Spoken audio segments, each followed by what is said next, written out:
Upon learning that his daughter had fallen in love with the poorest student in the class, the father began following the boy home every day. To his disbelief, even though his car reached 20 kilometers per hour, he couldn't catch up with the running boy. Soon, the student also noticed him. He told the boy that if his speedometer wasn't broken, his running speed was 20 kilometers per hour, and he could run 1.6 kilometers in 5 minutes. But the student, indifferent, just told the teacher to stop following him and ran off into the field.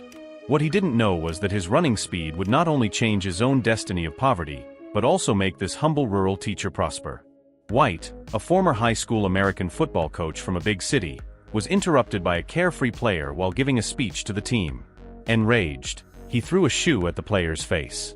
This incident of violent teaching cost him his job once again, and no school dared to hire him. White, with his whole family, was forced to look for work in MacFarland, the most backward farming town in California. But upon arriving, White even doubted if the United States was truly a developed country. The only restaurant in town didn't even sell hamburgers, only Mexican tortillas. They had barely finished eating when they encountered a group of noisy young people in luxury cars whistling at his daughter, forcing him to flee in his car. Due to his shortage of money, he had to temporarily stay. The local principal, reviewing his file, learned that he had been fired several times for insulting students with bad words, fighting with the school board, and hitting players. However, due to the shortage of teaching staff, the principal decided to give him a chance, and White became a physical education teacher. The first time he taught, he hadn't even finished roll call when 3 students walked out on him. Their parents were calling them back to work in the fields. The students even mocked him, saying his name, White, sounded like a vegetable market. But this time he didn't get angry, because he only wanted to earn some money here and leave as soon as he saved enough. However, unlike the big city, the people here were very kind. A few days after arriving, his neighbor gave him an old hen and welcomed him to MacFarland. White, who couldn't kill animals, had to go to the town's grocery store to buy chicken feed. The owner, upon learning he was raising chickens, thought he would stay there and gave him a sapling, saying he only had to wait 5 years for the tree's shade to cover his garden, and he wouldn't have to worry about the scorching sun burning his plants. But White rejected the owner's kindness. He had no intention of staying for 5 years. When he came out with a cold Coke, he saw several students drinking directly from the car wash hose. White asked and learned that these children had been there since 5 in the morning helping wash cars to earn tips, and then had to work all day in the fields. On Fridays, they would wake up at 4:30 in the morning groggy-eyed, to help their parents with some harvesting tasks before going to school. The children talked and laughed along the way, and the dust they kicked up foreshadowed a bleak future for them. The school's literature teacher told White that most of the people living there were poor Mexican immigrants, who had made a living cultivating the land for generations. The prison was next to the school, and the children here, after finishing compulsory education, either went to the fields or to jail, with no third option, because even if they entered university, they couldn't afford the tens of thousands of dollars in annual tuition. He knew White wouldn't stay, but he still urged him to take classes seriously, because even if he left a single beautiful memory in their golden high school years, it would be one of the few sweet things in their lives. However, White, whose heart wasn't in it, was unable to change the situation. In class, he continued to slack off, and after sending the students to run, he focused on eating breakfast. He noticed that the children here not only ran very fast, but also ran tirelessly in circles. After school, White noticed a student who ran home every day. His daughter told him that the boy's name was Valles, and that he not only ran far but also at an astonishing speed. This gave White an idea. The children here ate a lot of carbohydrates every day, had a lot of energy, and the scorching California sun had given them extreme heat resistance, making them very suitable for running. The next day, he showed the principal a brochure for the first California cross-country championship, wanting the principal to approve the formation of a cross-country team.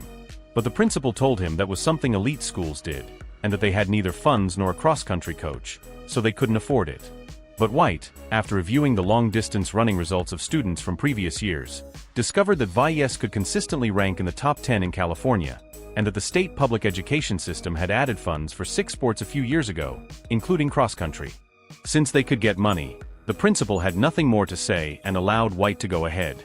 So White found the fastest student in the class, Johnny, and asked him to gather 7 people to form a cross-country team, and to definitely include Valles. Soon, Johnny convinced Hermano and the 3 Diaz brothers, but only Valles refused.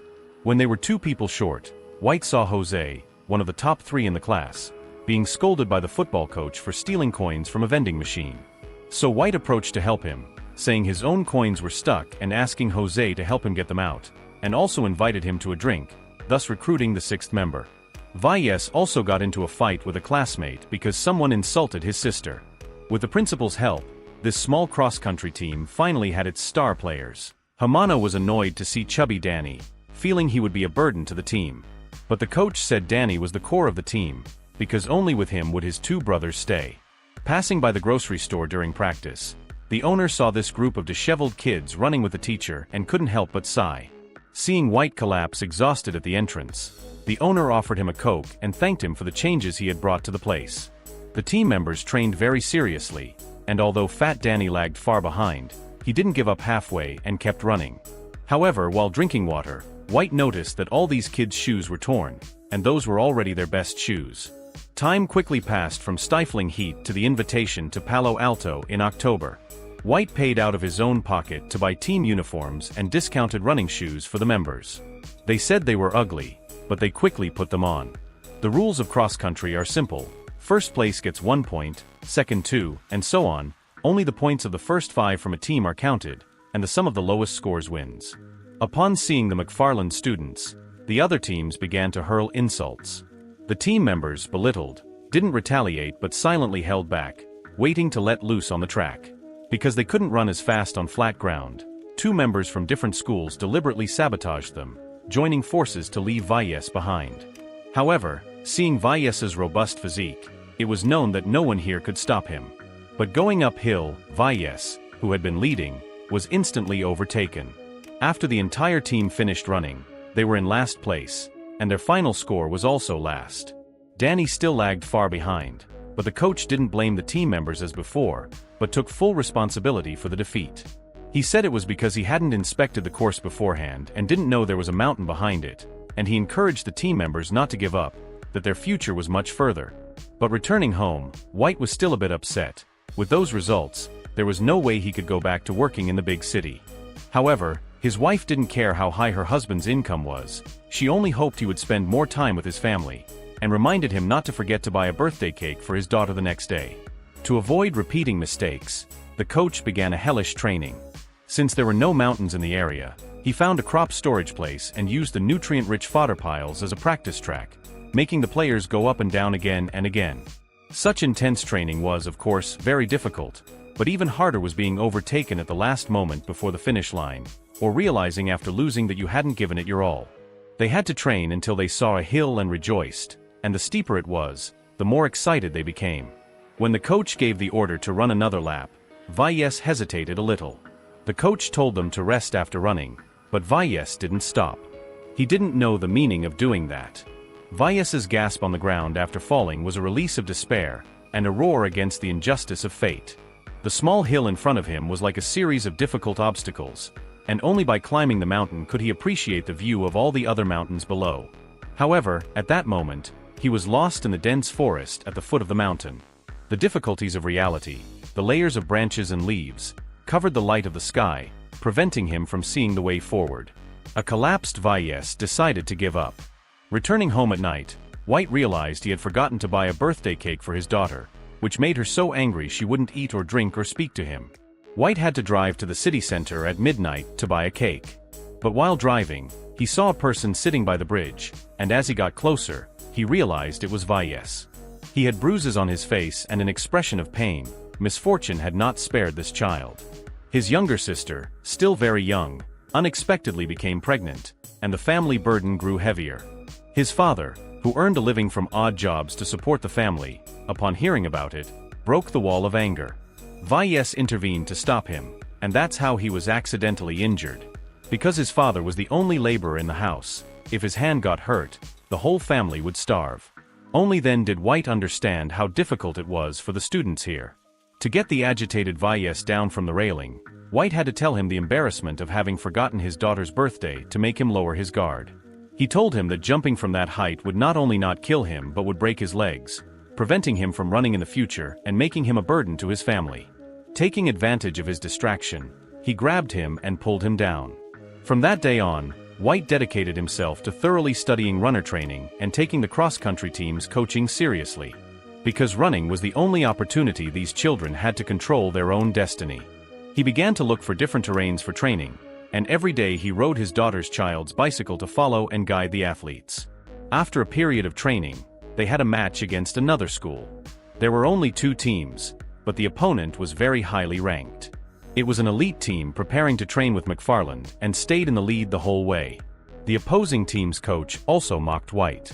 However, after more professional training, the team members shone and achieved a victory by a narrow 1-point total lead, which gave the boys, who had suffered for a long time, a ray of hope. But no sooner had they achieved success than the 3 brothers withdrew from the team for the second time. White, not understanding what happened, went to visit them, right at dinner time. The mother invited him to stay. At the table, the hostess kept serving White food. After eating so much tofu that he almost burst, the parents took out a box of food and asked White to take it home for his family to try. White, overwhelmed by the hospitality, dared not ask until upon leaving the father, realizing White's intention, told him the reason. It turns out the 3 brothers' father was a foreman, and they had a daily harvest quota. If the children trained with him for an extra hour, they would work 1 less hour for the family, which would make him lose money. And running, like television, was a non-essential item. To help the 3 brothers complete their harvesting tasks and thus free up time for training, White, very early on the weekend, went out with them to collect vegetables. The 3 brothers had been helping their father since they were 10 years old, and the more fields they harvested in a day, the more money they helped their father earn. White, for the first time in the field, couldn't keep up with the others. Halfway through the harvest, his back already hurt. After finishing the day's task, they agreed on a training plan. If the harvest ended late, they would postpone training. If there was a competition, they would complete the harvest earlier, and White would go help if necessary. White, by integrating into the students' lives, finally earned their respect. The team members called him coach for the first time. Returning home, he was so exhausted that he lay on the bed without taking off his clothes and slept all night. The help was mutual. The next day, the students' parents also came on their own to White's house to prepare tamales to sell. They invited the children to go wash cars for people on the street and organize fundraising events for their cross-country team, in order to buy them good running shoes. Soon after, news about the MacFarland High School team, which appeared as a dark horse, appeared in the local newspaper. The literature teacher also brought good news. Jose, who used to steal small things, seemed like a different person after joining the cross-country team. He wrote in his essay, and the literature teacher read it with tearful eyes, sincerely thanking White for everything he had done. White finally realized that this was not just a matter of accumulating experience to transfer to a good school. If the children kept maintaining their winning record, they could advance to the state championship and have the opportunity to earn university scholarships.